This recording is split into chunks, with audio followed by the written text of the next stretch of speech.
Teman-teman kenapa? Oke, baik teman-teman sudah siap? Siap. Oke, baik. Bismillahirrahmanirrahim. Assalamualaikum warahmatullahi wabarakatuh. Waalaikumsalam. Oke, gimana nih kabarnya teman-teman semua? Alhamdulillah baik semuanya ya. Oke, tadi sebelum kita belajar sosiologi belajar apa teman-teman? Ekonomi. Oke. Sama PKN. Oh, ada yang beda-beda? Ya, beda. Oke, ada yang PKN, ada yang ekonomi ya. Oke, teman-teman. Kalau tadi teman-teman sudah berbicara soal kenegaraan, teman-teman sudah berbicara soal hitung-hitungan ataupun jual beli. Hari ini teman-teman berkaitan juga dengan ekonomi. Teman-teman masih suka pada belanja nggak di Shopee kira-kira? Masih atau TikTok Shop atau apapun itulah e-commerce? Masih? Oke. Masih? Oke, kalau masih teman-teman dulu kan kita belajar soal atau kita berbelanja, kita kan konvensional ya di pasar, oke? Oke, silakan. Kita dulu kan belanja di pasar ya secara konvensional atau tradisional.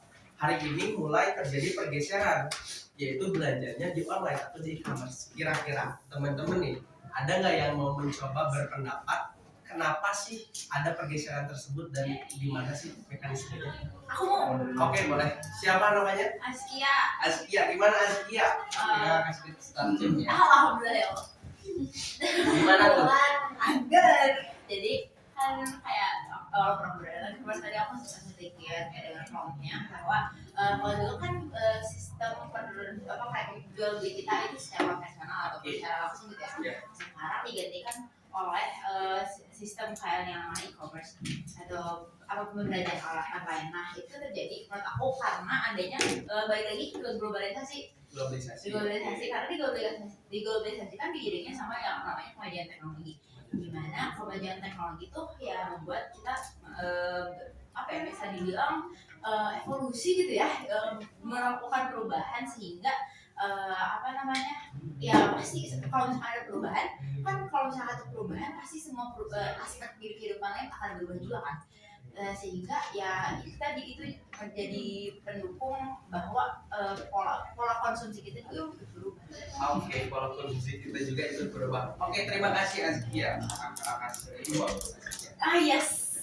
Nah, berkaitan tadi ada kata kunci yang disebutkan oleh Azkia ya, ada beberapa kata kunci mulai dari evolusi, mulai dari globalisasi dan sebagainya, dan ada kata kunci yaitu soal perubahan. Nah, berkaitan dengan perubahan teman-teman, itu sesuai dengan materi yang akan kita bahas, yaitu mengenai perubahan sosial.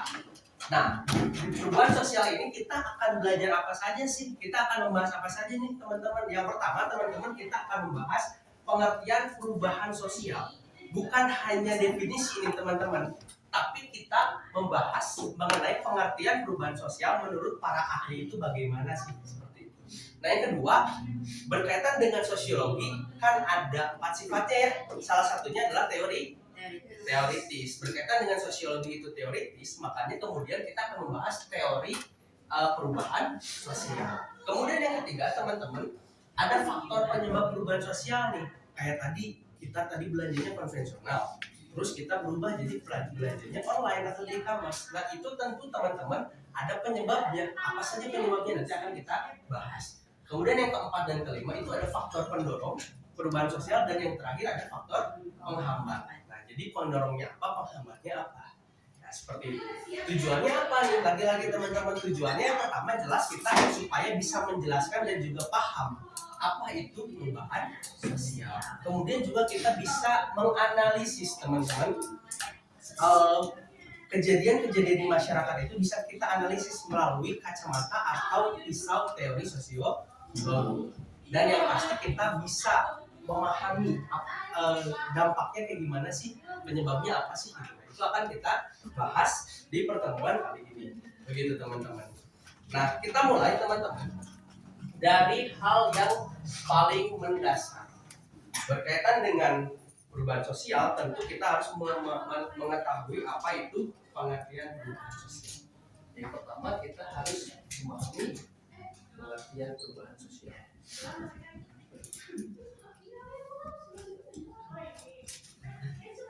Oke. Nah, teman-teman nih, kira-kira tokoh-tokohnya ada apa saja sih? Teman-teman udah ada yang pernah baca-baca belum? Salah Sumarjan. Oke, bagus. Yang pertama kita akan membahas tentang Selo Sumarjan. Selo Sumarjan ya. Siapa yang tahu Selo Sumarjan itu siapa? Bapak. Betul. Bapak Sosiologi Indonesia. Kalau Bapak Sosiologi Internasional atau Bapak Sosiologi pencetusnya siapa? Agus Comte. Nah, kalau di Indonesia ada Bapak kita, yaitu Bapak Selo Sumarjan. Nah, kata Bapak Selo Sumarjan ini teman-teman, perubahan sosial itu berkaitan dengan perubahan lembaga-lembaga. Perubahan sosial pasti teman-teman, kata Selo Sumarjan itu berkaitan dengan lembaga-lembaga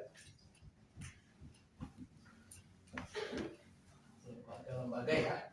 Lembaga-lembaga apa? Lembaga-lembaga sosial tentunya. Lembaga-lembaga sosial ya. Oke. Highlight dulu.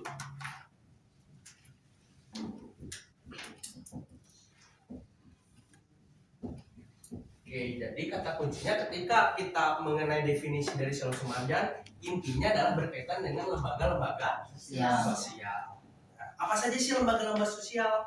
Tentu ada keluarga, terus ada lembaga ekonomi, terus ada lembaga pendidikan, betul, ada lembaga politik dan juga hukum. Nah, itu adalah lembaga-lembaga sosial. Artinya perubahan sosial itu berkaitan dengan lembaga-lembaga yang ada di masyarakat. Contohnya apa? Contohnya tadi seperti kita prolog di awal, berkaitan dengan belanja dari dulu konvensional, hari ini berubah jadi e-commerce atau online. Nah, di situ kan ada lembaga ekonomi yang berubah, terciptanya e-commerce baru, terciptanya peraturan baru. Kan e-commerce juga diatur oleh undang-undang. Undang-undang lembaganya yang mengatur adalah lembaga hukum. E-commerce berkaitan dengan lembaga ekonomi. Nah, artinya ketika ada perubahan, menurut Selo Sumarjan ya berkaitan dengan lembaga-lembaga sosial. Oke. Yang kedua, teman-teman,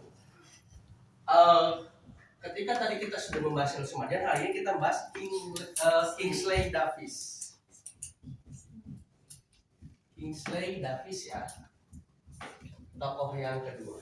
Menurut Kingsley Davis ini adalah proses perubahan yang terjadi antara struktur dan fungsi di masyarakat. Perubahan sosial adalah proses, teman-teman, yang terjadi. Proses yang terjadi dalam struktur dan juga fungsi.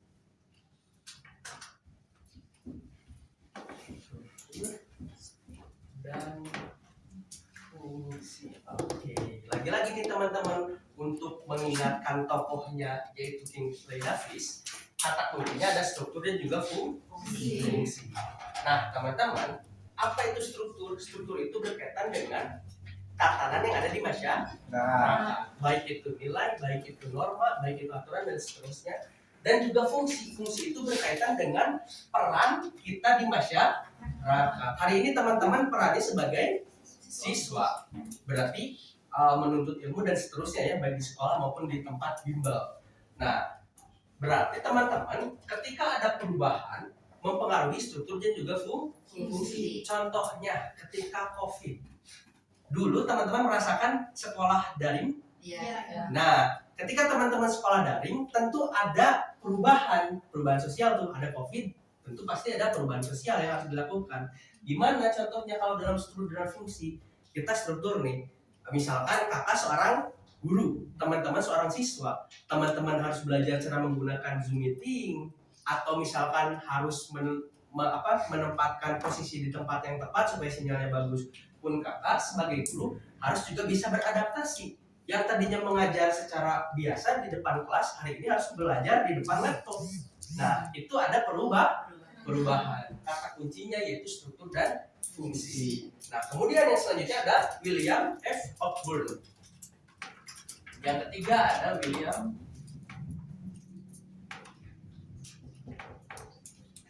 Cockburn ya, teman-teman. Ini juga seorang sosiolog nih. Nah, perubahan yang terjadi di masyarakat menurut William, perubahan yang terjadi di masyarakat. Oke, perubahan yang terjadi di masyarakat itu berkaitan dengan atau di masyarakat, terjadi di masyarakat pada, kata kuncinya di sini ada kebudayaan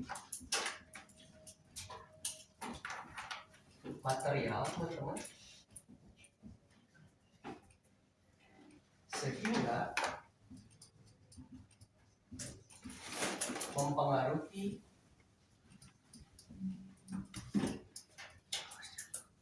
kebudayaan imaterial.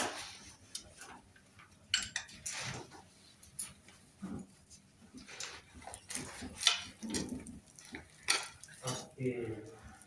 Nah, apa yang disebut sebagai kebudayaan material? Berarti ini ada wujudnya, teman-teman. Ada wujud. Kalau yang ini berarti tidak berwujud atau tak benda. Nah, contohnya gimana sih? Maksudnya ada yang berwujud, kok ada yang tidak? Nah, kira-kira teman-teman ada yang bisa mendefinisikan? Mau coba lagi? Oke, boleh ya, sekali lagi. Pokoknya budaya wujud tuh yang bisa kayak dilihat oleh mata kita. Kayak misalkan rumah adat, terus pakaian adat, itu budaya wujud. Kalau misalnya kebudayaan imaterial ataupun tak benda, itu kebudayaan yang biasanya terlahir atau adanya tuh berdasarkan pikiran kita. Kayak misalkan kayak ada kebiasaan gitu, ada istiadat, terus kebiasaan kita norma-norma. Oke, norma-norma ya. Oke, nah tadi ada perubahan, dulu kita ada di rumah adat, tapi hari ini kita sudah bergeser ke rumah beton atau rumah modern pada umumnya ya. Nah, teman-teman, itu bisa kita jadikan sebagai contoh.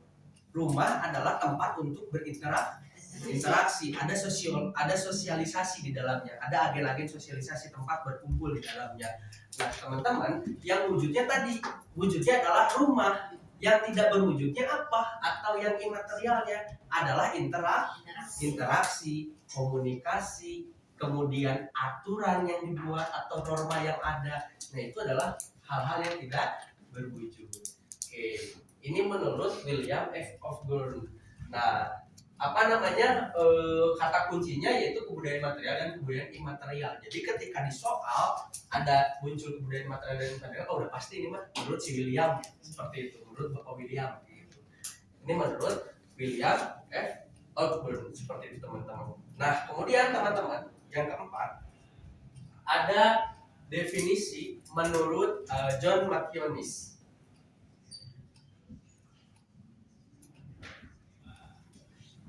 Oke, John Matthias. Gimana katanya, Kak? Nah, perubahan sosial merupakan transformasi menurut beliau. Jadi di sini perubahan sosial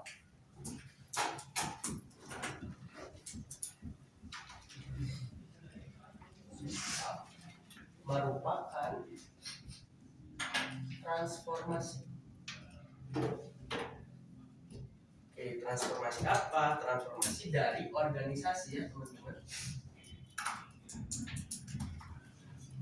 Organisasi. Nah, organisasi masyarakat. Ya, Ini nggak? boleh, mau dikecilin. Nggak ada. Remote-nya di mana? Oh, ini nih. Oh, Oke. Bentar, masa malah. ya.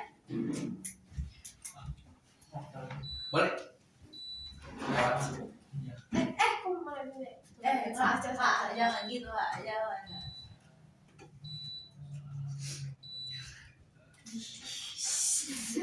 Bisa? Udah.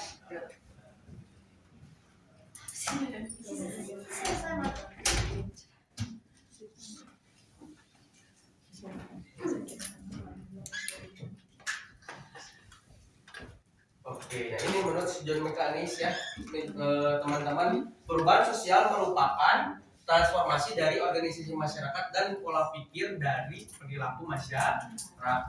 Artinya pola pikir dan perilaku masyarakat juga bisa mempengaruhi akan perubahan sosial. Nah ini teman-teman, pengertian perubahan sosial menurut 4 tokoh sosiologi.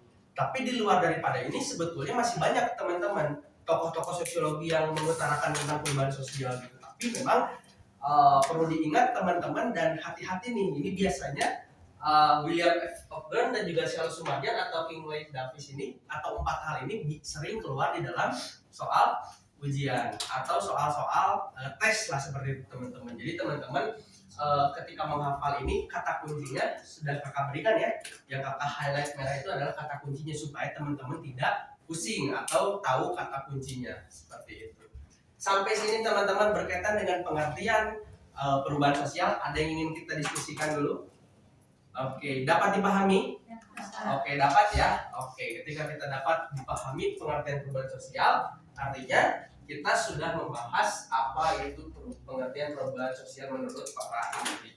Nah, yang selanjutnya teman-teman, yang kedua. Nah, yang kedua ini kita akan membahas soal teori. Di sini aja ya. Kalau di bawah deh. Teori perubahan sosial. Oke. Nah, tadi sempat disinggung oleh Azkia di awal adanya evolusi katanya. Nah, itu adalah salah satu teori yang pertama dari perubahan sosial. Yang pertama ada yang disebut sebagai teori evolusi. Oke, teori evolusi. Apa itu Kak yang dimaksud teori evolusi? Nah, berkaitan dengan evolusi, prosesnya itu berarti lambat, teman-teman. Yang artinya lambat, itu membutuhkan proses yang cukup lama. Contohnya gimana? Contohnya kakak analogikan misalkan teman-teman dulu pernah jadi bayi, pernah ya? Bayi, anak kecil, remaja, hingga saat ini dewasa. Nah, mungkin nanti kedepannya akan menjadi bapak-bapak, ibu-ibu, hingga kakek-kakek, nenek-nenek. Itu butuh waktu yang lama. Tapi kaitannya dengan perubahan sosial, bagaimana sih Nah, jadi masyarakat itu, teman-teman, menurut teori evolusi ini, masyarakat itu berubah secara bertahap dan juga perlahan. Nah, contohnya seperti apa lagi? Misalkan transportasi, teman-teman. Teman-teman dulu pernah merasakan transportasi mengenai atau menggunakan delman? Pernah ya? Atau dulu ada kereta api uap? Becak. Nah, hari ini teman-teman sudah ada mobil yang canggih. Mobil yang bisa nyetir sendiri, autopilot, auto drive, mobil Tesla ya. Nah, itu kan butuh waktu yang panjang. Itu disebut sebagai teori evolusi. Jadi intinya, teman-teman, ketika berbicara evolusi, teman-teman, teman-teman harus memahami bahwa masyarakat itu berubah secara perlahan.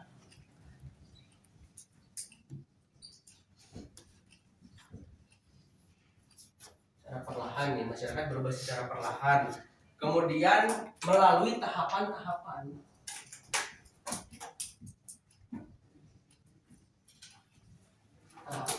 Atau fase ya. Untuk sebuah perubahan sosial. Yang tadinya teman-teman di sini nih bisa kita kata kuncinya. Yang tadinya sederhana menjadi lebih sempurna. Seperti ini. Ini adalah teori evolusi, teman-teman.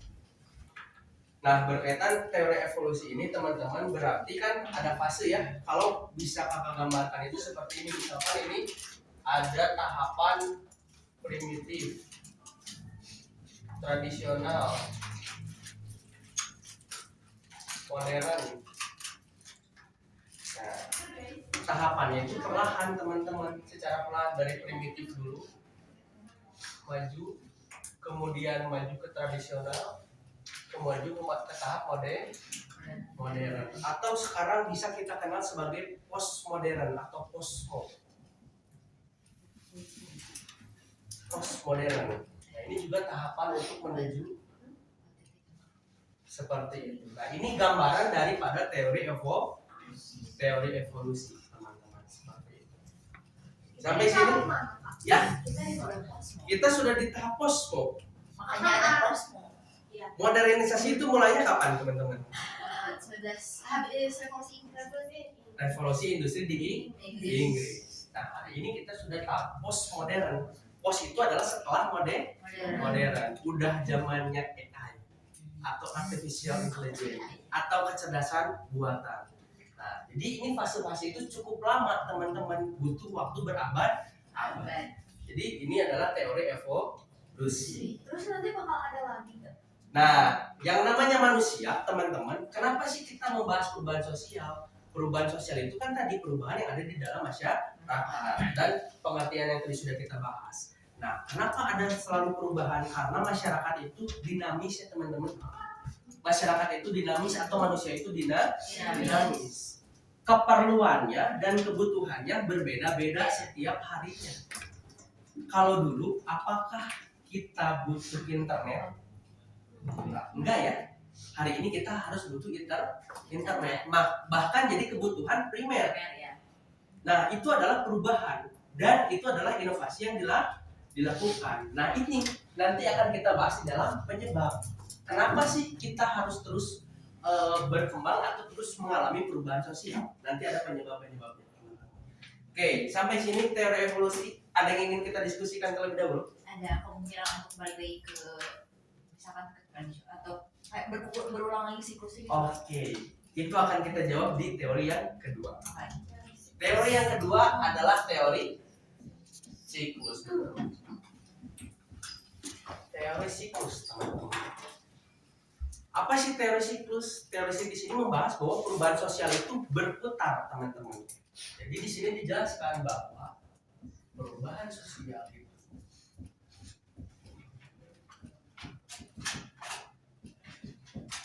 berputar. Oke, berputar. Teman-teman, kalau nanti ada yang kurang mengerti bisa ditanyakan ya tulisannya. Oke, berputar teman-teman. Seperti apa kalau berputar? Seperti roda ya. Seperti roda. Oke. Yang namanya roda bulat pasti terus berputar. Nah, hal ini mengakibatkan kejadian yang tadi ditanyakan oleh Azkia. Kejadiannya adalah seperti yang kita tahu di sini kita jelaskan sejarah akan terus berulang. Sejarah akan terus berulang. Makanya di teori siklus ini adalah ya terus berputar dari yang tadinya primitif, tradisional, modern dan terus berputar sehingga tidak ada kemajuan mutlak teman-teman. Kayak korupsi. Sehingga tidak ada kemajuan mutlak. Nah, kalau kakak coba gambarkan teman-teman, kita kan mulai di tahap primitif misalkan, kemudian kita lanjut naik ke tradisional, terus naik ke modern. Nah teman-teman, kalau tadi ini fasenya adalah terus naik ya, kita melaju dengan tahapan yang cukup lama. Tapi kalau di fase ini teman-teman, di fase modern tradisional primitif ini, kita ini terus berputar teman-teman seperti ini polanya.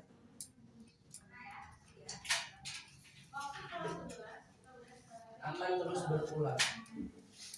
Ini sudah menjadi hukum alam teman-teman. Nah, penjelasannya bagaimana? Teman-teman pernah melihat orang-orang menggunakan celana cubray? Ya. Nah, itu booming di tahun berapa sih? 90-an ya? 90-an. Di masa mungkin masih tradisional. Nah, artinya ketika hari ini modern bisa kembali lagi ke masa tradisional. Bisa balik lagi, bisa kembali lagi. Nah, itu yang disebut sebagai teori siklus. Sama halnya juga yang seperti dijelaskan oleh tokoh sosiologi Islam atau Ibnu Khaldun dalam teorinya yaitu teori asobiyah. Nah, di teori asobiyah juga itu berulang. Jadi ada kaum Badawah dan juga ada kaum Hadoroh, teman-teman. Kaum Badawah ini adalah kaum yang kita ini nomaden tempat tinggalnya. Nomaden berpindah-pindah. Nah, ketika teman-teman sudah berpindah-pindah, kemudian teman-teman menemukan satu tempat di mana tempat tersebut kaya akan sumber daya alamnya. Yang namanya nomaden kan pasti kita harus mencari kebutuhan yang akan sumber daya alam ya. Nah, ketika teman-teman yang nomaden ini atau kaum Badawah ini sudah menetap, teman-teman, bayangin nih teman-teman sudah menetap di satu tempat dengan bergelimang sumber daya alam. Makanan ada, sejuk udaranya dan seterusnya, rumah-rumah ada. Yang tadinya nalurinya berburu, nalurinya berperang, otomatis kan sudah berkurang ya, karena leha-leha tadi, karena sudah menemukan kemanjaan tadi. Nah, akhirnya berubahlah yang tadinya kaum Badawah menjadi kaum Hadoroh. Nah, kemudian ada kaum Badawah yang lain, teman-teman. Kan manusia mah hidupnya berkelompok ya, berkelompok. Ada kelompok yang lain yang datang. Di mana kelompok yang datang ini adalah kaum Badawah yang baru. Otomatis spirit atau semangat daripada jiwa jiwa berburunya, jiwa berperangnya masih sangat kuat. Ketika datang ke tempat tersebut, kan otomatis memperebutkan sumber daya alam. Nah, disitulah diuji. Menurut Ibnu Khaldun, siapa solidaritas yang paling kuat adalah kaum yang akan memenangkan peperangan tersebut. Dan otomatis kaum Hador ini pasti kalah. Karena apa? Karena tadi sudah dimanjakan akan fasilitas yang ada lah, katakan seperti itu, sehingga naluri berburunya berkurang. Nah, itulah yang disebut sebagai teori siklus, akan terus berulang. Ada masa keruntuhan, masa pembangunan, masa kejayaan, begitu pun seterusnya teman-teman. Itu yang disebut sebagai teori siklus. Sampai sini dapat dipahami? Oke. Dapat ya? Oke, tadi sudah terjawab pertanyaannya dari Azkia, bagaimana sih kalau berulang? Nah, ini dijelaskan dalam teori siklus. Yang selanjutnya teman-teman, teori yang ketiga ada yang disebut sebagai teori konflik. Oke. Berkaitan dengan konflik sudah tidak asing ya di dalam sosiologi. Apa itu konflik teman-teman? Pertentangan. Apalagi? perpecahan, perbedaan pendapat. Nah, di dalam teori konflik ini dibahas teman-teman perubahan sosial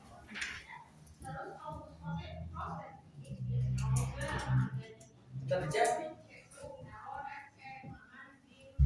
karena adanya pertentangannya, betul tadi. Karena adanya pertentangan.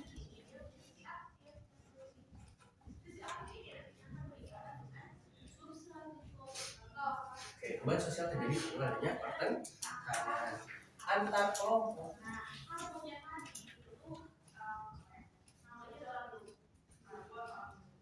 Ya, antar kelompok di mana teman-teman? Yang pasti di masyarakat.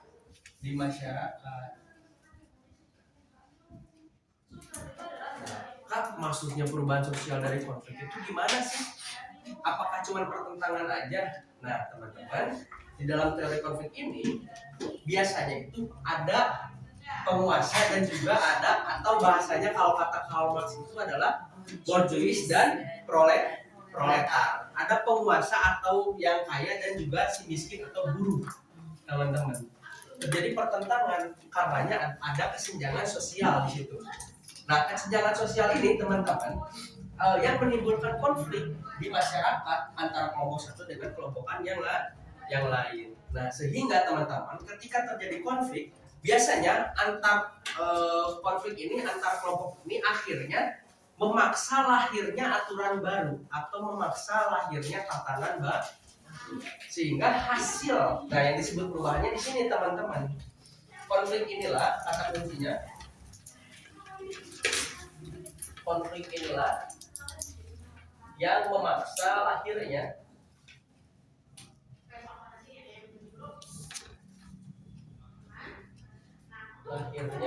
aturan baru ya teman-teman. Aturan dan tatanan baru.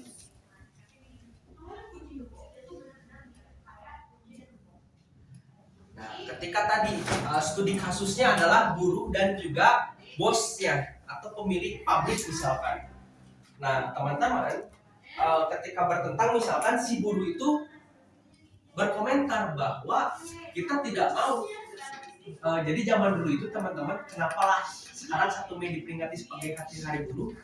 Jadi ada Maguire bersaudara waktu itu. Dia itu memerangi kaum bourgeois itu.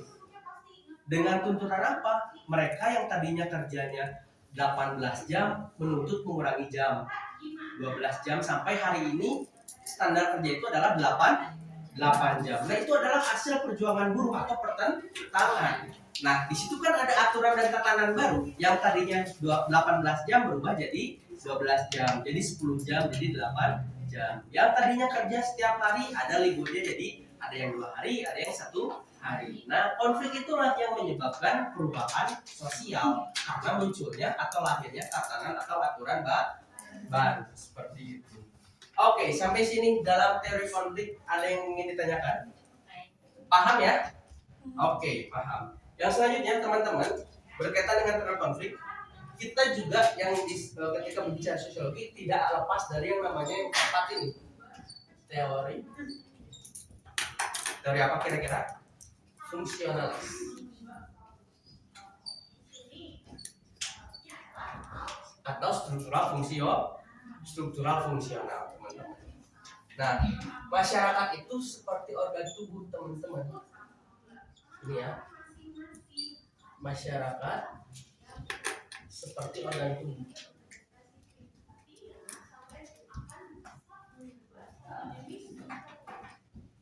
Nah, kita bayangin organ tubuh dulu nih, teman-teman. Ada kepala, ada bahu, ada tangan, ada kaki. Semuanya ada strukturnya ya.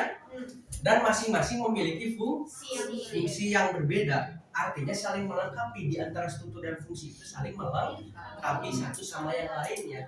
Ketika ada salah satu struktur yang rusak atau struktur yang sakit, akan mempengaruhi fungsinya terhadap yang lain. Misalkan teman-teman mau sekolah nih, tapi tiba-tiba teman-teman kakinya kesandung, terus sakit, otomatis jadi terganggu kan? Tidak bisa jalan misalkan katakan, atau tidak bisa beraktivitas karena ada fungsi atau struktur yang yang sakit sehingga fungsinya tidak maksimal. Oke. Suatu organ tubuh yang memiliki fungsi masing-masing ya.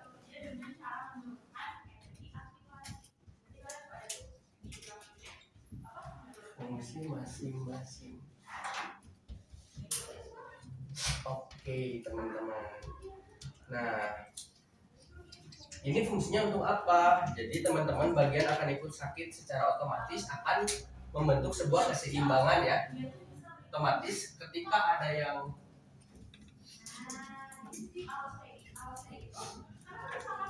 kalau lebih suka menyebutnya fungsi, lawan katanya berarti disfungsi ya. Ketika ada yang disfungsi, nah ketika ada yang disfungsi ini, bagian lain akan ikut menyesuaikan.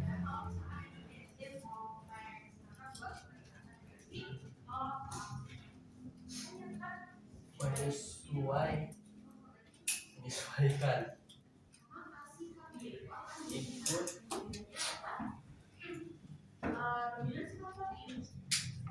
tujuannya untuk apa? Untuk keseimbangan.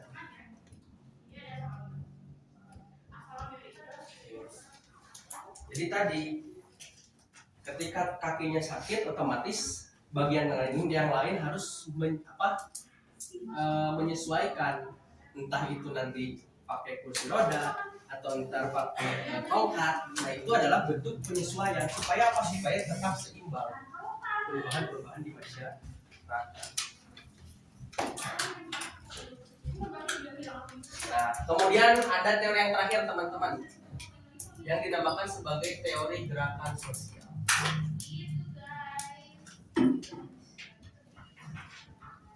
Oke. Teori gerakan sosial ini adalah tindakan bersama teman-teman.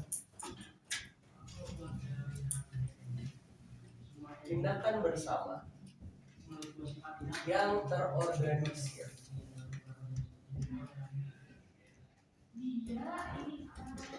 Oke. Dan didorong oleh ketidakpuasan teman-teman. Di sini. Organisir didorong oleh ketidakpuasan.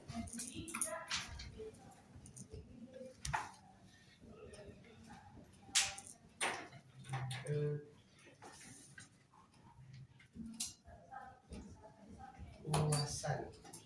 Akan apa? Akan tujuan serta kepentingan.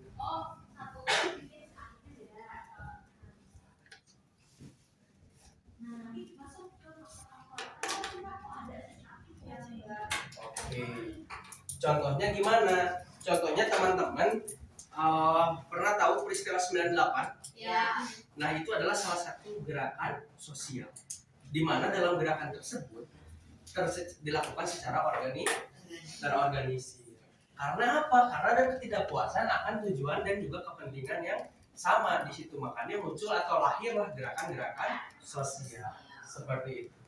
Oke, sampai sini dari teori ada yang ingin kita diskusikan teman-teman? Cukup?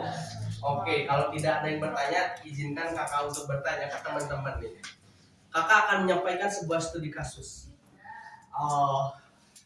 Bupati Kabupaten Mapi di Papua melakukan kebijakan yang sewenang-wenang, teman-teman. Melakukan tindak korupsi, melakukan tindak yang tidak sesuai dengan aturan hukum yang berlaku. Kemudian mahasiswa gabungan dari organisasi-organisasi, baik itu organisasi intrakampus maupun ekstra kampus, berkumpul mengadakan konsolidasi untuk bisa mengingatkan bupati tersebut untuk kembali ke jalan yang benar. Kira-kira dari ilustrasi tersebut, teori mana yang cocok untuk teman-teman analisis? Gerakan sosial. Oke, coba angkat tangan siapa yang berani? Boleh? Gimana?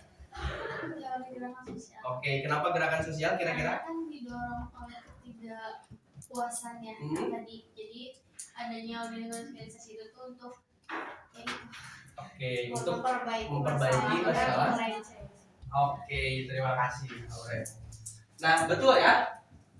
Hal yang bisa atau hal yang kita bisa analisa dalam teori sosiologinya adalah teori gerakan sosial. Karena tadi terorganisir, adanya ketidaksesuaian, kemudian organisasi-organisasi tersebut melakukan konsolidasi. Yang namanya konsolidasi itu adalah menyamakan sebuah tujuan atau persepsi seperti itu. Jadi kita bisa menganalisis menggunakan teori gerakan sosial. Sampai sini dapat dipahami ya? Oke. Benar. Ya. Yang terakhir bisa dianalisis pakai teori yang lain. Oke, nah ketika kita berbicara pakai konflik, sebetulnya begini teman-teman. Berkaitan dengan sosiologi itu ada paradigma yang digunakan. Tapi lebih cocok dan lebih in-nya maksudnya kemana kita dianalisanya. Kalau tadi ilustrasi yang kakak sebutkan kan diceritakan kronologisnya secara runut. Ada pengorganisasian terlebih dahulu. Artinya bisa kita gunakan secara gerakan sosial. Tapi kita bisa menggunakan kacamata konflik. Konfliknya apa? Tapi kita bukan berbicara soal konsolidasinya, bukan berbicara soal kumpulan mahasiswa atau organisasinya, tapi kita berbicara konflik apa yang sedang berlangsung antara siapa dengan siapa. Nah, balik lagi, sosiologi itu berkaitan tadi. Yang pertama adalah tentu yang pertama ada non etis ya, tidak memandang baik dan buruk. Kita tahu bahwa korupsi itu tindakan yang buruk. Tapi kita sebagai seorang sosiolog atau memiliki pandangan sosiologi tidak boleh menjudge bahwa itu baik dan buruk. Tapi kita harus memandang kenapa sih fenomena itu bisa terjadi. Nah makanya kita digaji melalui tadi teori. Nah ketika kenapa itu bisa terjadi, kita bisa menggunakan teori konflik. Tapi kalau kita berbicara pergerakannya terkait perubahan sosial, maka kita menggunakan teori gerakan sosial. Semuanya sah saja teman-teman menggunakan teori, tapi yang paling relevan yang harus kita gunakan seperti itu. Oke, ada lagi? Cukup ya? Oke. Nah, selanjutnya kita akan membahas faktor penyebab perubahan sosial. Kita sudah membahas teori, yang selanjutnya kita akan membahas yang ketiga, faktor penyebab perubahan sosial. Nah teman-teman, berkaitan dengan faktor pasti ada yang namanya internal dan juga eksternal. Yang pertama ada internal. Apa itu internal kira-kira? Dari dalam. Betul ya. Internal itu dari dalam, atau lebih tepatnya dari masyarakat itu sendiri. Nah, makanya yang di internal itu yang pertama teman-teman ada yang disebut sebagai penemuan baru.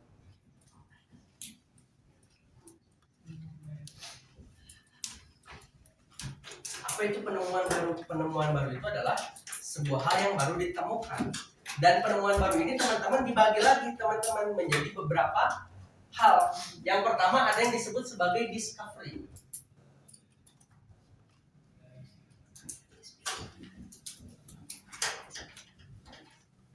Discovery. Apa itu discovery? Discovery adalah proses penemuan sesuatu yang sebelumnya sudah ada. Proses penemuan sesuatu yang sebelumnya sudah ada. Maksudnya gimana? Nah, hari ini dulu kita kan menggunakan hewan ya sebagai transportasi. Hari ini kita menggunakan kendaraan yang bahan bakarnya dari bensin. Bensin itu sudah ada dari zaman dulu. Yang diambil dari minyak bumi. Artinya discovery itu teman-teman sudah ada sebelum ditemukan. Walaupun kita belum menemukan, hal itu tuh sudah ada. Contohnya tadi minyak bumi ataupun gas alam. Itu adalah discovery. Kayak upgrade gitu. Bukan upgrade lebih tepatnya, tapi sudah ada di muka bumi, tapi baru ditemukan di kemudian hari. Seperti itu. Baru tahu di kemudian harinya gitu. Jadi walaupun kita gak menemukan itu tuh tetap ada gitu. Seperti itu. Itu discovery yang pertama. Yang kedua, teman-teman ada invention.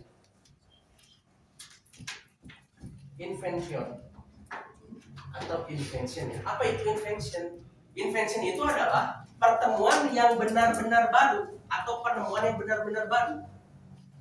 Nah, hasilnya dari mana? Hasilnya dari pola pikir manusia, teman-teman. Nah, kalau tadi berkaitan dengan yang tadi sudah ada, kemudian ditemukan nih. Kalau invention itu adalah diciptakan atau dibuat oleh manusia. Contohnya, telepon. Telepon itu dulu ada nggak? Nggak ada. Tapi sebelum kita lahir apakah ada? Nggak ada kan? Telepon itu diciptakan oleh Manusia. manusia. Artinya itu sebagai invention. Artinya ditemukan atau penemuan yang baru benar-benar ditemukan. Nah, nyambung nih ke yang ketiga teman-teman, ada yang disebut sebagai innovation atau inovasi. Nah, baru tadi yang disebutkan oleh Askia upgrade. Apa inovasi? Inovasi itu adalah pembaharuan dari yang sudah ditemukan. Kalau tadi kasusnya di invention adalah telepon, kira-kira dalam innovationnya apa? HP, teman-teman, betul. Atau smartphone atau disebutnya sebagai dalam KBBI itu gawai, betul ya. Nah, teman-teman hati-hati dan teman-teman jangan terkecoh atau tertukar antara ketiga hal ini ya, teman-teman. Karena hal ini sering muncul juga di dalam soal-soal. Jadi perhatikan antara discovery, invention dan juga innovation. Itu yang pertama, faktornya adalah penemuan baru dari internal seperti itu, teman-teman. Sampai sini ada yang ingin ditanyakan? Lanjut ya. Oke, kita lanjut. Yang kedua, ada konflik sosial.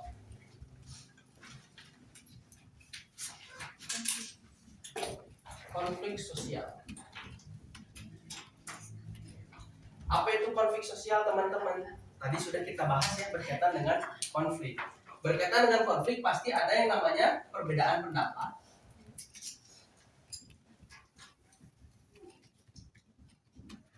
Terus yang kedua ada misalkan disebut beda kepentingan. Atau bisa juga teman-teman lahir kecemburuan sosial.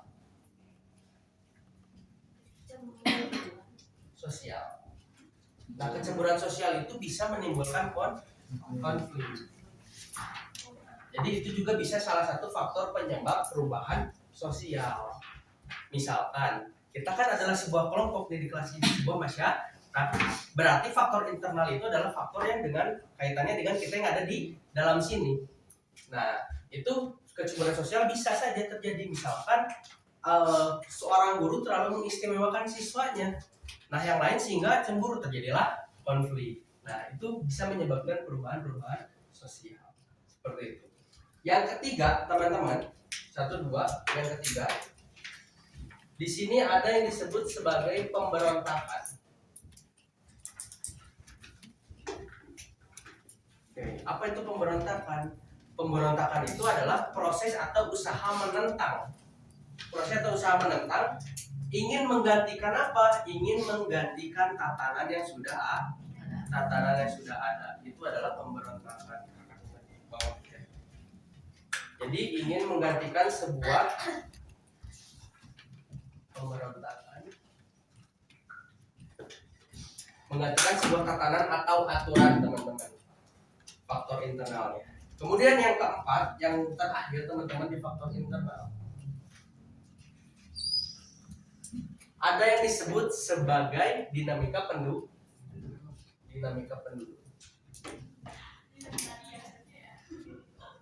Oke, teman-teman. Berkaitan dengan dinamika penduduk, teman-teman, ada hal-hal yang berubah. Karena tadi sudah disebutkan manusia itu dinamis, maka manusia itu juga pasti berubah setiap saat. Nah, di sini yang perlu teman-teman ingat dan hati-hati, teman-teman, berkaitan dengan dinamika penduduk, ada yang disebut yang pertama ada bertambahnya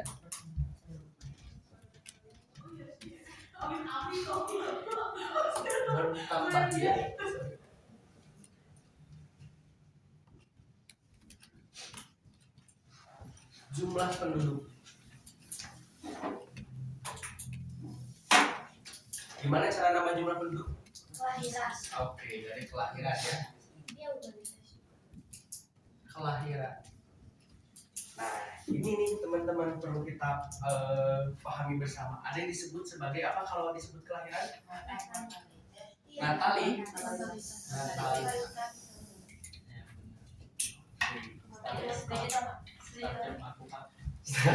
Oke, ditambah. Oke, natalitas. Oke, nih kalau kita mau start kita uji lagi kan. Yang kedua, ada bertambah bisa berkurang, teman-teman. Berkurang jumlah penduduk dari apa, Taman? Kalau berkurang penduduk kira-kira dari apa? Dari kematian. Kematian. Sebutannya Mortalitas. Oke, betul ya. Mortalitas ya. Mortalitas. Oke. Kasih tambah. Gila. Respect tau. Respect. Oke, mortalitas. Yang terakhir teman-teman, ada perpindahan penduduk. Ya, kecepatan ini mau dapat terakhir. Perpindahan penduduk atau disebut sebagai migrasi. Oke. Nah, 3 hal ini teman-teman yang mempengaruhi dinamika penduduk. Nah, maka dari itu, ketika masyarakatnya bertambah, penduduknya bertambah, otomatis rumah juga harus bertambah. Makanan juga harus bertambah. Terus juga kebutuhan juga harus bertambah. Nah, makanya kemudian muncul teman-teman hari ini munculnya kemacetan. Itu kan tidak bisa kita kontrol ya, karena jumlahnya bernamanya jumlah penduduk. Terus ada kepadatan penduduk. Banyak nih di kota Bandung, kota Cimahi. Wilayahnya kecil tapi gang-gang sempit dan sebagainya, banyak lah masyarakatnya itu kepadatan penduduk. Dan juga ada bonus demografi teman-teman. Atau angka usia produktifnya yang tinggi. Nah, teman-teman di sinilah, kita semua di sinilah sebagai generasi Indonesia Emas 2045 karena bonus demografi tersebut. Nah, mari kita song-song dan mari kita sambut dengan riang gembira dan penuh potensi teman-teman. Seperti itu berkaitan dengan faktor internalnya. Nah, berkaitan dengan faktor internal ada juga faktor apa? Eksternal. Yang beda berarti faktor eksternal. Nah, faktor eksternalnya apa saja? Yang pertama teman-teman, ada yang disebut sebagai bencana alam. Bencana alam bisa kita kontrol? Tidak ya, makanya disebut sebagai eksternal. Kenapa bencana alam mempengaruhi perubahan sosial? Karena ketika ada bencana alam, kita perlu yang namanya penyesuaian. Misalkan kakak ini adalah hidup di pesisir, punya rumah di pesisir, punya perahu. Nah, tiba-tiba terjadilah tsunami, perahunya hilang, rumahnya hancur, otomatis mata pencarian pun hilang. Nah, kakak perlu menyesuaikan, apakah harus mencari pekerjaan lain, ataukah harus pinjam uang untuk membangun kapal, atau harus mencari ikan dengan cara berenang. Kan itu perlu penyesuaian ya. Nah, itu makanya bencana itu untuk merubah atau terjadinya perubahan sosial. Kemudian yang kedua teman-teman, ada yang disebut sebagai peperangan. Kenapa peperangan juga mempengaruhi perubahan sosial? Baru-baru ini teman-teman kita kena imbas dari peperangan nih. Iya. Perang apa? Iran dan Israel. Awalnya secara tidak langsung dengan Israel kan serangannya, tapi di belakang Israel ada Amerika seperti itu. Secara kontrak fisiknya mungkin dengan Israel, tapi dengan geopolitiknya dengan Amerika. Kita terkena imbasnya akibat ditutupnya Selat Hormuz. Yang paling kasihan adalah tukang plastik teman-teman. Tukang plastik nambah biaya produksinya jadi nambah 100% ya biaya jualnya. Seperti itu adalah imbas dan ada perubahan-perubahan di dalamnya. Dan terakhir teman-teman, yang ketiga adanya pengaruh dari budaya lain.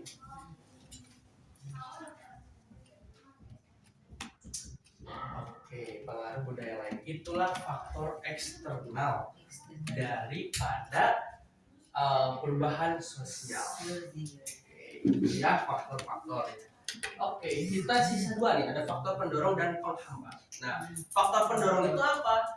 Bedanya penyebab dan pendorong itu apa sih Kak? Kalau penyebab ini adalah hal-hal yang mendasar ya teman-teman, hal-hal yang mendasar terjadinya sebuah perubahan sosial. Kalau pendorong itu adalah hal-hal yang mempercepat perubahan. Kalau penghambat, hal-hal yang menghambat, sudah jelas seperti itu. Jadi perbedaannya tahu ya. Kenapa sih Kak ini ada faktor? Nah itu faktor perbedaannya teman-teman. Nah faktor pendorong yang pertama teman-teman. Oke. Yang keempat ada faktor pendorong. Oke. Faktor pendorong yang pertama adalah untuk mempercepat nih. Yang pertama teman-teman bisa kontak dengan budaya lain.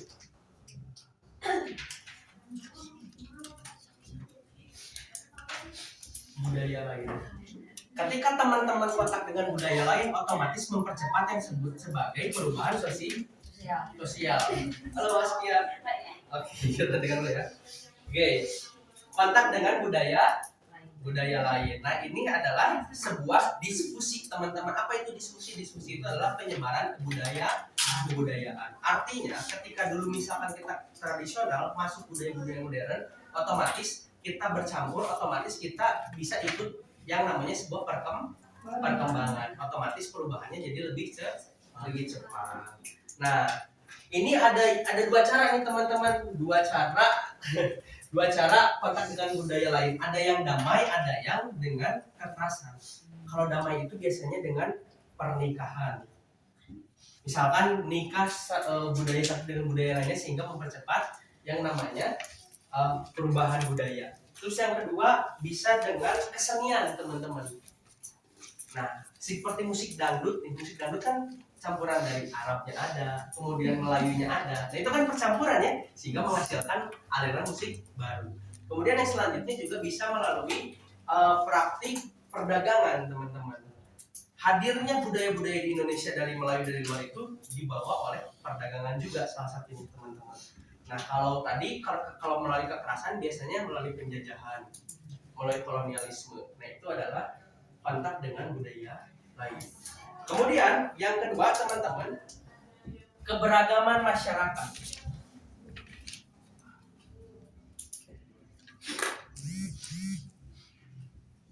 Oke. Nah keberagaman masyarakat ini maksudnya gimana? Baik ada suku, ada ras, ada agama, dan juga ada bahasa yang berbeda. Ketika di dalam masyarakat yang heterogen itu kan banyak ya, majemuk, otomatis kita mendapatkan pengetahuan atau insight baru dari hal-hal lain. Misalkan menurut teman-teman masyarakat Baduy ini kan mereka hanya satu budayanya. Dengan kita yang ragam budaya, kira-kira terkait dengan informasi lebih dulu cepat sampai mana? Kita atau mereka? Kita ya.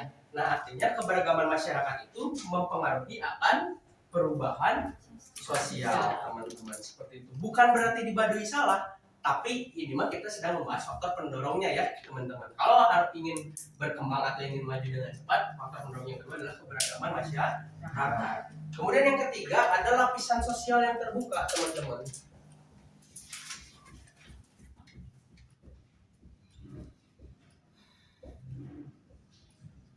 Oke, lapisan sosial terbuka itu maksudnya gimana? Lapisan sosial terbuka itu teman-teman berkaitan dengan lapisan sosial, berarti berlapis-lapis. Anggap saja kue lapis ya.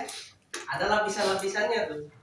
Kalau lapisan-lapisan itu berarti ada yang disebut sebagai kedudukan. Yang namanya kedudukan di masyarakat itu bisa berubah. Caranya melalui apa? Yang pertama bisa melalui pendidikan. Yang kedua bisa melalui karya atau sebuah inovasi. Yang ketiga bisa melalui pekerjaan. Yang keempat bisa melalui aliran politik atau arus politik, seperti itu teman-teman. Yang dulunya bukan siapa-siapa, hanya petani misalkan, tiba-tiba jadi gubernur atau DPR misalkan. Yang tadinya hanya tukang kayu misalkan, sekarang misalkan jadi rakyat biasa bisa kan, atau jadi hal yang lain. Seperti itu. Nah itu teman-teman lapisan sosial di masyarakat yang terbuka itu bisa mempengaruhi siapapun seperti itu. Nah salurannya lewat apa? Berkaitan dengan kedudukan sosial lewat tadi pendidikan, terus apa lagi? Pekerjaan, karya, dan juga politik. 4 hal itu ya teman-teman. Kemudian yang terakhir teman-teman faktor pendorongnya ada yang disebut sebagai penghargaan terhadap sebuah karya.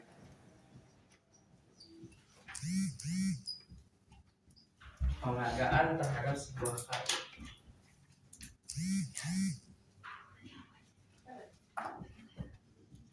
Oke, teman-teman pernah dengar seseorang mendapatkan Piala Nobel. Ya. Nah, itu adalah penghargaan terhadap sebuah karya. Ketika seseorang diapresiasi seperti itu, otomatis tadi kan faktor penyebab perubahan sosial itu ada yang namanya innovation atau inovasi. Ketika bayangin teman-teman udah punya inovasi, diberi penghargaan, otomatis jadi lebih semangat dong, lebih semangat dalam untuk apa? Untuk berkaryanya lagi. Nah, itu bisa menjadi faktor pendorong atau mempercepat perubahan sosial seperti itu. Nah, itu teman-teman faktor pendorong. Kira-kira dapat dipahami? Oke, paham ya faktor pendorong. Kita lanjut ke yang terakhir nih, teman-teman. Oke, gimana Kan sih? tadi di keberagaman masyarakat dibahas yang tadi sama kita. Berarti cenderung Homogen, betul. kalau misalnya kita cenderung kenapa kok bisa ekonomi bisa menyebar di masyarakat yang homogen dibandingkan di masyarakat yang homogen? Oke. Karena kalau misalkan homogen maksudnya mungkin kayak karena kita sama mereka keluarga punya gitu. Oke, nah ini kan informasi itu bukan hanya di kelompok itu tertentu saja, tapi informasi yang dari luar yang cepat sampainya. Nah, itu berpengaruhnya terhadap apa? Pertama, pola komunikasi, teman-teman.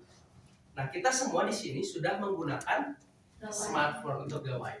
Tapi orang-orang yang masih mempertahankan adat terkadang menolak akan globalisasi dan juga modernisasi. Itu bukan hal yang salah, teman-teman. Itu adalah hal yang baik juga, teman-teman, untuk mempertahankan adat budaya mereka. Cuman minusnya adalah perubahan sosialnya jadi terhambat. Kenapa bisa lebih cepat? Gini weh teman-teman, misalkan sekarang sedang ramai apa sih di berita yang teman-teman baca nih?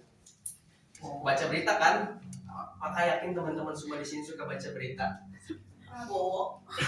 Kenapa itu Prabowo? Yang itu yang terakhir ramai mah yang dia merasa menjadi mediator. Oke, misalnya menjadi mediator. Oke. Nah, teman-teman misalkan datang ke Kesatuan Cipta Gelar yang notabene adalah semuanya petani. Nah, apakah mereka concern terhadap hal-hal itu? Enggak ya. Mereka concernnya terhadap hal-hal yang mereka lakukan. Kalau kita heterogen kan beda-beda nih misalkan. Nanti Laras mikirin soal apa, Azkia mikirin soal apa, Aurel mikirin soal apa, Tama mikirin soal apa. Ketika ketemu teh kayak tadi sebelum kakak masuk ramai ngebahas teh, tahu nggak sih ini? Jadi informasi kan cepat sampai. Sehingga hal-hal yang tadi perlu menyebabkan ketika heterogen itu lebih cepat sampai informasi dibanding yang homogen itu saya. Ya, mengelompok dan cenderung sama. Fokusnya sama. Fokus ya, Mas. Betul, lokus dan kebiasaannya cenderung sama. Seperti itu. Boleh. Selanjutnya kita masuk ke dalam faktor penghambat. Faktor penghambat.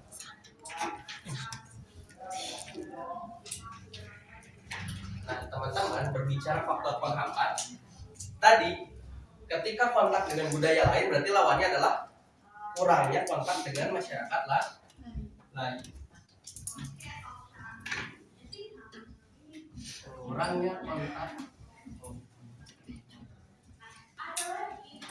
masyarakat lain. Oke.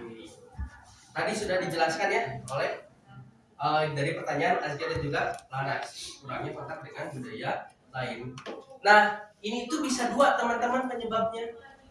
Bisa jadi tempat tersebut terisolasi karena misalkan daerahnya 3T, tertinggal, terluar, terpencil. Nah, itu bisa jadi faktor utama itu kurangnya kontak itu karena aksesnya cukup sulit. Teman-teman tahu Pulau Sangihe?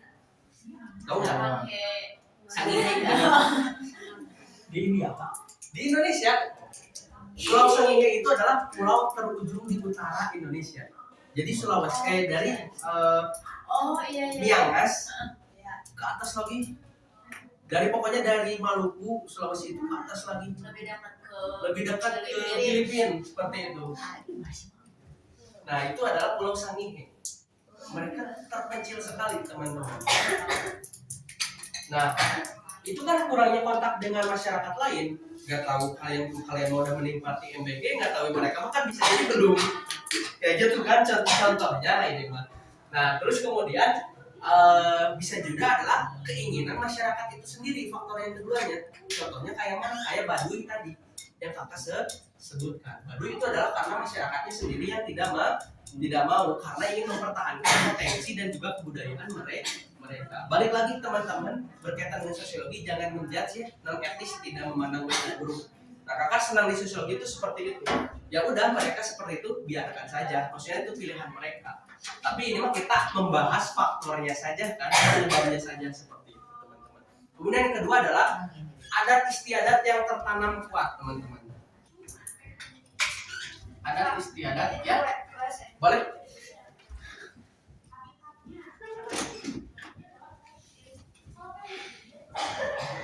Nah, adat istiadat karena mereka mempercayai atau menanamkan adat istiadat yang sangat kuat, otomatis susah untuk menerima budaya baru, teman-teman.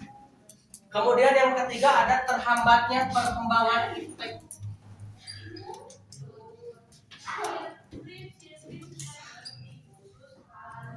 Perkembangan iptek ya.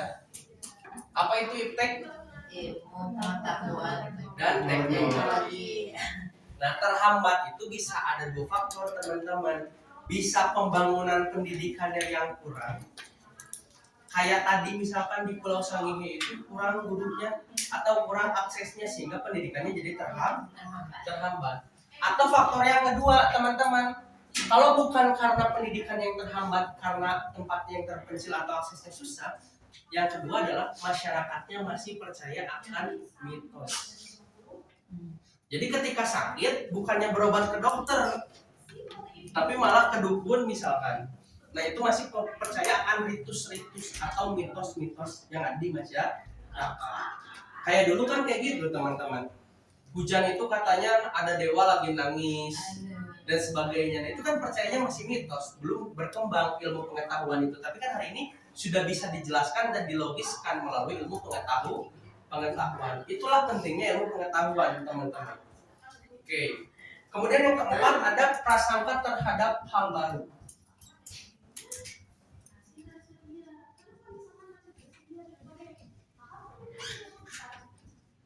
Nah, jadi karena ada trust issue nih, jadi sulit untuk percaya teman-teman. Dan yang selanjutnya juga ada hambatan ideologis.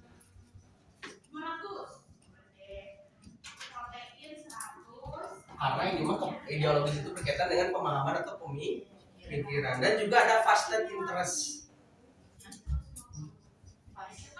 Vested interest. Nah, kepercayaan yang tertanam kuat. Jadi ketika ada satu kepercayaan di masyarakat, mereka itu sulit menerima kepercayaan baru karena kepercayaan itu sudah melekat dengan masyarakat, gitu teman-teman. Jadi ketika ada perubahan itu dicurigai, pokoknya tidak mau lah akan perubahan tersebut. Itu teman-teman faktor penghambat perubahan sosial. Oke. Karena kita sudah selesai membahas, teman-teman, silakan buka handphonenya. Kerjakan dulu cek konsep. Silakan mengerjakan cek konsep untuk teman-teman lebih memahami dari hal yang sudah kita bahas.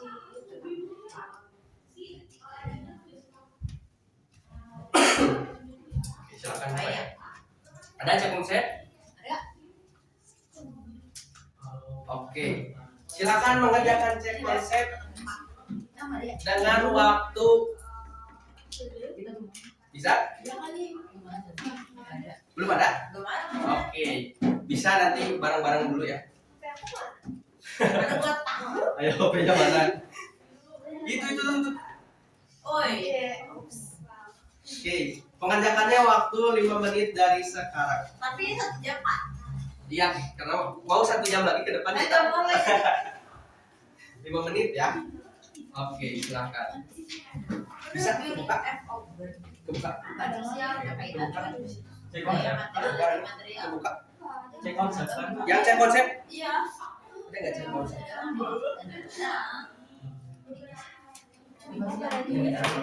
Hah? Beda dulu.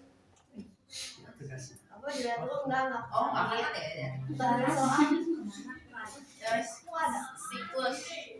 oh Ada. Kemana nggak sih? Nggak ada. Banyak yang error ya. Oke. Bareng-bareng ya. Coba. Sama ada? Enggak. Oke. Ya udah together lah kak. Ya, semuanya aja bareng Kak. Oke. Ya, together aja. Silakan dia bacakan soal nomor 1. Nomor 1. Menurut William F. O'Burn, perubahan sosial berkaitan dengan budaya material dan imaterial. Contoh budaya imaterial yang dimaksud adalah A. Teknologi, B. Pola pikir, C. Internet. Oke. Menurut gue apa? Jawabannya jadi Pola pikir. pola pikir. Nah, di sini dijelaskan bahwa mempengaruhi kebudayaan itu berkaitan juga dengan pola pikir seperti yang tadi kakak jelaskan. Oke, selanjutnya Yang Taman boleh nomor 2. kembali Ini yang gini-gini. Oke, yang gitu-gitu apa? Teori siklus. Teori sih. Oke, ada ya tadi yang kakak jelaskan ya. Oke. Penjelasan teori siklus berdasarkan skema di atas adalah Oke, apa? A. Perubahan tidak berakhir di suatu tahap tertentu dan dapat kembali ke tahap sebelumnya karena sifat masyarakat yang dinamis. Oke. B. Perubahan sosial melalui suatu tahap-tahap tertentu dari masyarakat sederhana menuju masyarakat kompleks. Oke. C. Perubahan sosial berbagai suatu proses yang tidak berulang dan dapat diarahkan menuju tahap yang diinginkan. Oke. Ih, nggak bisa. Lanjut. D. Perubahan sosial akan berhenti pada tahap-tahap tertentu yang diharapkan oleh masyarakat. E. Arah perubahan sosial dilihat melalui suatu tahap-tahap tertentu yaitu dari masyarakat primitif tradisional menuju masyarakat modern. Oke, jawabannya kira-kira apa teman-teman? A. A, ya. Jadi masyarakat itu bisa kembali ke masanya masing-masing. Karena apa? Karena masyarakat itu dinamis, teman-teman. Oke. Ada 5 soal ya itu ya? yang Oh, ada 6. 7. Oke, nomor 3 Jafiran. Jahra ya? Jafiran benar? Konflik akibat perubahan sosial dapat mengganggu keharmonisan masyarakat. Hal tersebut berkaitan dengan pandangan teori A. Konflik, B. Fungsional. A. Jawabannya konflik ya. Oke. Nomor selanjutnya ready? Perubahan sosial dari satu pengembangan baru pada bidang teknologi artificial intelligence. 2. Konflik di antara sesama kelompok koalisi partai politik. 3. Bencana alam yang menimbulkan perubahan lingkungan hidup. 4. Masuknya unsur budaya asing melalui media massa. Yang tergolong faktor ekstern terjadi perubahan sosial adalah. Oke, jawabannya teman-teman kira-kira? Hah? Tiga ada. Tiga dan empat. 3 dan 4. 3 dan 4. Oke. Tadi nomor 4 ya? Iya. Oke, selanjutnya boleh Laras. Perubahan sosial dapat disebabkan oleh beberapa faktor internal maupun eksternal. Faktor internal perubahan sosial yang muncul berkaitan dengan fluktuasi penduduk, penularan jumlah penduduk maupun perpindahan penduduk dari suatu wilayah ke wilayah lain disebut dinamika politik. Oke, jawabannya adalah C ya. Ya. C ya, oke betul ya, dinamika penduduk nih. Tadi sudah dijelaskan berkaitan dengan faktor internal, ada dinamika penduduk yang kakak jelaskan tadi. Oke, Afgan ya. Oke, silakan Afgan selanjutnya. Sudah kebudayaan yang telah diterima oleh masyarakat dapat diteruskan dan disebarkan pada masyarakat luas. Proses penyebaran unsur-unsur kebudayaan tersebut dinamakan dengan istilah A. Akulturasi, B. Asimilasi, C. Difusi.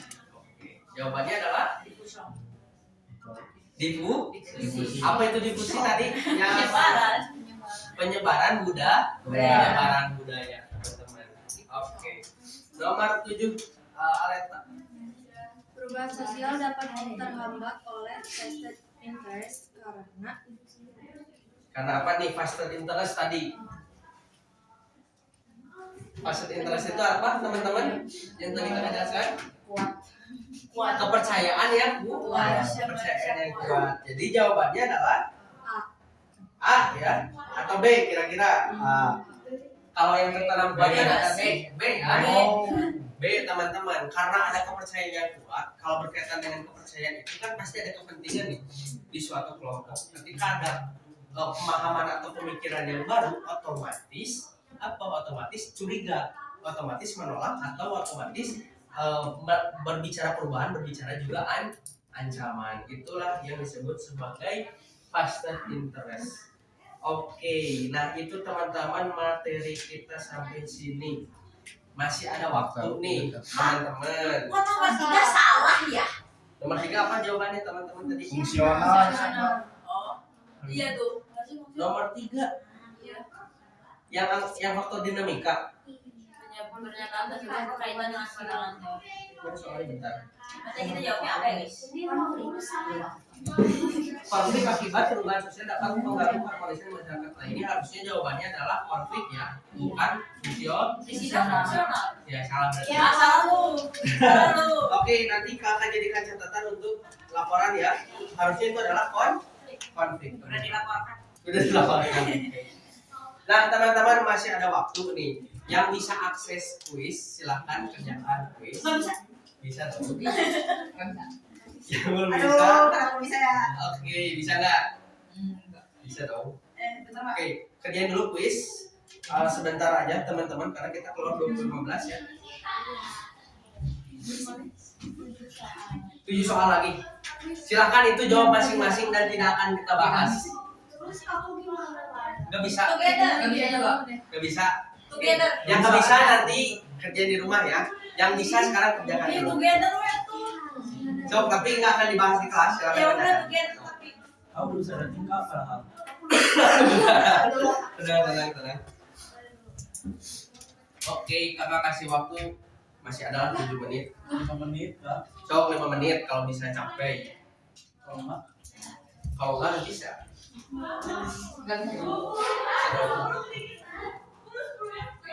Teman-teman sudah mencatat tadi?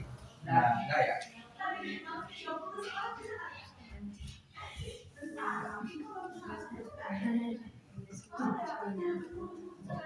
Kita persiapan.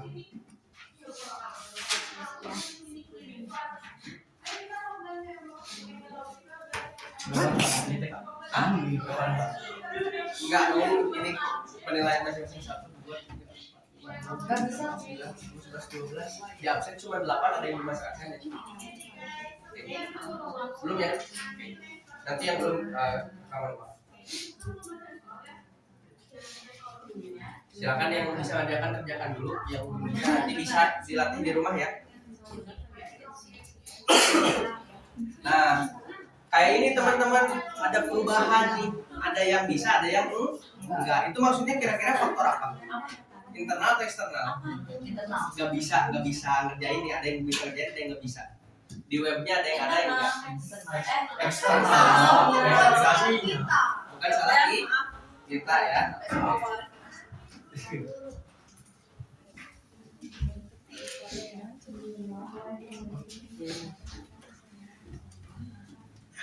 Contoh Pak. Ada. Guys, sama ini.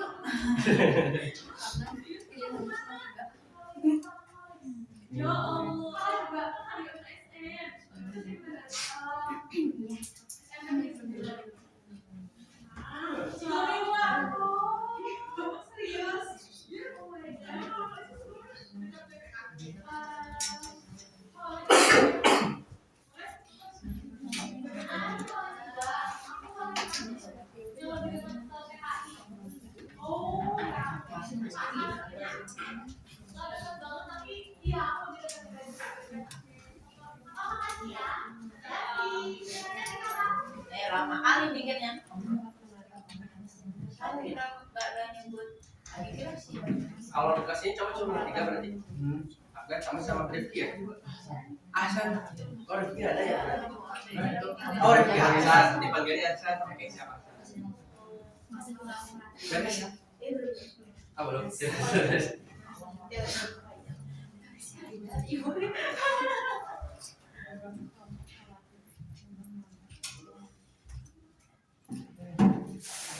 Hasan bisa. Baik, belum. Enggak ada.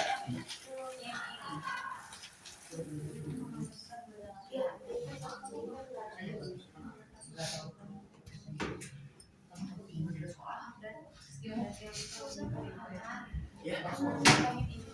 Oh, boleh.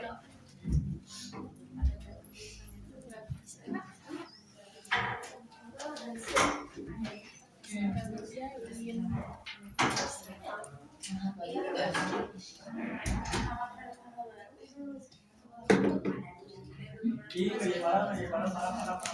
Dari sini nggak bisa. Pengen banget kerjain bareng. Ya.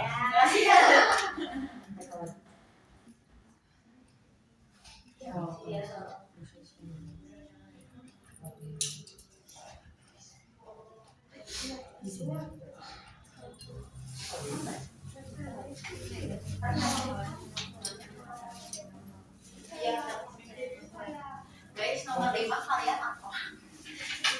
Ayo, apa ayo jawab sisanya.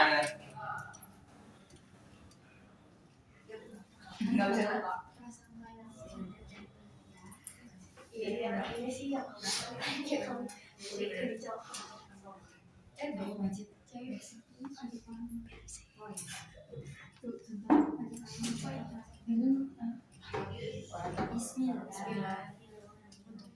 Beres? Ulang apa?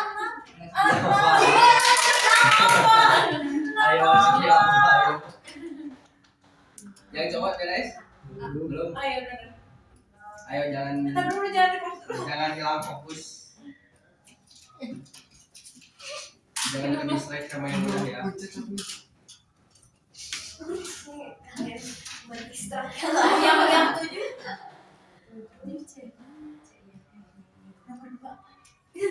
Tujuh cek.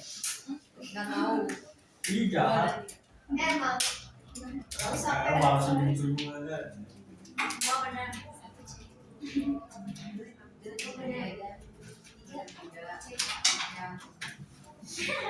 Aku udah anjir. Ya.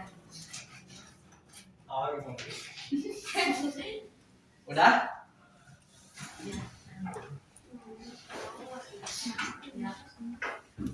Oke, waktunya I love you. sudah habis ya. sakit hati. Nanti yang belum bisa sekalian ngerjain kuis, bisa sekalian ngerjain post test ya, tuh nanti banyak. Ayo, ada kali PR-nya. Oke teman-teman, karena sudah sebelum kita berakhir, kita absen dulu ya. Oke. Oke, Absen buat Cilwita. kita absen terlebih dahulu. Azkia Ada. hadir ya. Afgan hadir. Arleta, Hadir. Arya Sena belum. Ya, absen dulu. Absen dulu. Absen dulu ya, bentar. Aksan hadir ya. Maharani, oke. Fitri Nur hadir, oke. Zafiranti, oke, hadir semua ya. Aku Yang belum ke absen bentar. Cuma yang belum ke absen, Laras ya. Laras siapa nama lengkapnya? para sekarang. Laras Sekar. Gak tau gak kamu ada Ya, Namanya anak Mama keluar ya? benar. Oke, terus Aurel ya. Aurel siapa? Aurel Astia Felisa pakai H. Oke. Felisa, terus yang belum? Talita biasa. Talita apa? Asla. Umaira. Oke. Naila. Oke. Naila. Ini Aulia ya. Oke, teman-teman yang belum absen berarti cuma berempat ya. Oke, sisanya hadir semua. Nah, itu teman-teman pematerian kita kali ini. Nah, sedikit coba ulas untuk mengakhiri kegiatan hari ini, kita review lagi teman-teman. Perubahan sosial itu adalah perubahan yang terjadi di masyarakat. Berkaitan dengan perubahan terkait dengan lembaga-lembaga sosial menurut Selsubayan. Kalau berkaitan dengan proses yang terjadi dalam struktur organisasi menurut Kingsley Davis. Kalau William F. O'Brien itu berkaitan dengan kebudayaan material dan imaterial, teman-teman. Nah, kemudian ada menurut si John nih. Apa menurut si John? Menurut pola pikir, teman-teman. Nah, berkaitan dengan pengertian juga ada yang namanya sebuah teori. Yang pertama ada teori evolusi. Kata kuncinya adalah sederhana, kemudian kepada hal yang disempurnakan atau bersifatnya lambat. Kemudian yang kedua ada teori siklus. Gambarnya seperti ulir ya teman-teman, selalu berputar atau berulang-ulang kali. Yang ketiga ada teori konflik atau sebuah pertentangan teman-teman. Kemudian yang keempat ada teori fungsional. Ada teori fungsional dan juga fungsinya. Ibaratkan anggota badan teman-teman. Dan yang terakhir ada teori gerakan sosial. Segala gerakan terjadi secara terorganisir teman-teman. Dan yang ketiga ada faktor penyebab. Faktor penyebab itu adalah hal dasarnya ya teman-teman. Ada yang disebut di internal itu ada penemuan baru, ada konflik sosial, ada pembentukan dan juga ada dinamika penduduk. Kalau eksternalnya ada bencana alam, peperangan dan juga yang terakhir ada pengaruh budaya lain. Nah kemudian kita bisa mempercepat teman-teman yang namanya perubahan sosial. Itu diikuti oleh faktor pendorong. Nah ada kontak dengan budaya lain, keberagaman suku atau keberagaman masyarakat, lapisan masyarakat atau kedudukan masyarakat yang terbuka, kemudian ada penghargaan terhadap sebuah karya. Ada juga teman-teman hal-hal yang bisa menjadi hambatan untuk sebuah perubahan, bisa kurangnya kontak dengan masyarakat luar atau adanya adat istiadat yang dipercaya kuat, kemudian ada terhambatnya perkembangan imlek, kemudian adanya prasangka terhadap hal baru, ada faster interest dan juga ada hambatan ideologis. Nah itu semua hal-hal yang perlu kita ketahui berkaitan dengan perubahan sosial. Oke teman-teman, itulah yang kita bahas. Sampai sini dapat dipahami? Oke, kalau dapat dipahami, kita berdoa dulu sesuai agama dan kepercayaan masing-masing agar ilmu yang kita dapatkan bisa bermanfaat dan kita bisa pulang dengan selamat. Berdoa menurut agama dan kepercayaan masing-masing, dipersilakan.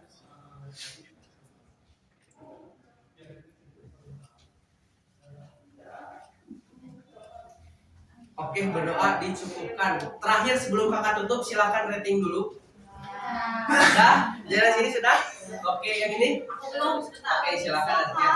Gak bisa ya? Alan gak bisa, Talita gak bisa, Aurel bisa? Gak bisa. Akan udah? Oh, gak bisa, oke. Akan udah?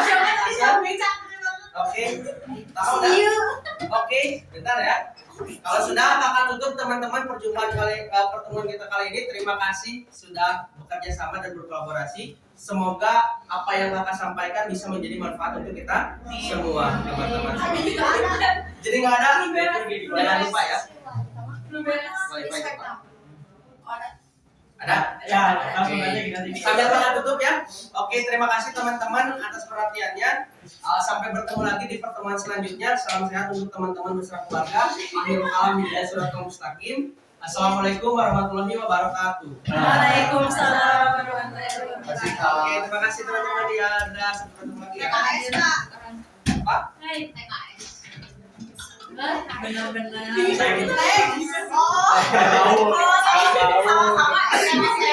Nah ini kayaknya homogen.